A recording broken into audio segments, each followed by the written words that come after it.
যুৱমৰ্চাৰ সতীৰ্থসকলৰ প্ৰতি অহাকালি 27 তাৰিখ 2026 চনৰ যিটো draft electoral roll special division of voter তালিকাত মানে বিশেষ পৰীক্ষণ প্ৰক্ৰিয়া যিটো হৈ গ'ল তাত আমি প্ৰতিটো কোৱালিফিকেশ্যনত বিএলএ দিছিলোঁ, বিএলএসকলৰ কাম কৰিছে।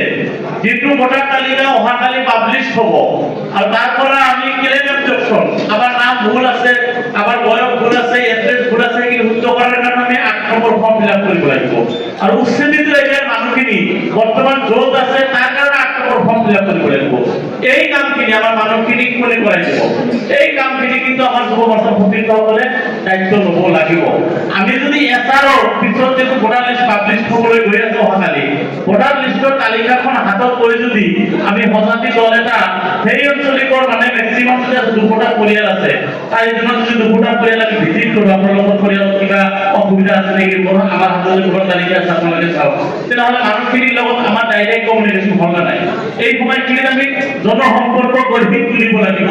মই আশা কৰিম 2026 বিধানসভা নিৰ্বাচনত গোৱালপাৰা জিলাৰ আমাৰ বিশেষকৈ দুটা সমষ্টি, গোৱালপাৰা পূব বিধানসভা সমষ্টি আৰু জলেশ্বৰ বিধানসভা সমষ্টিৰ পৰা দলে বিধায়ক পাব।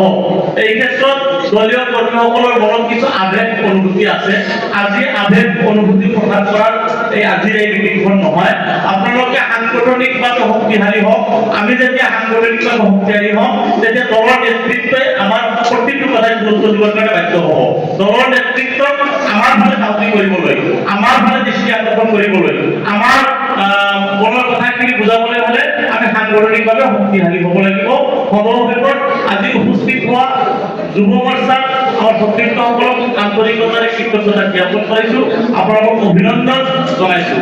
আপোনালোকে এইখিনি সাংগঠনিক কাম কাজ কৰাৰ ক্ষেত্ৰত যিকোনো মুহূৰ্তত যিকোনো ধৰণৰ সহায় সহযোগিতা আপোনালোকক লাগিলে, দিহা পৰামৰ্শ লাগিলে 24/7 নহয়, 24/30, 24/60, 24/90, 24/120 মানে অহা 120 দিনৰ ভিতৰত নিৰ্বাচনী প্ৰক্ৰিয়া সম্পূৰ্ণ হৈ যাব।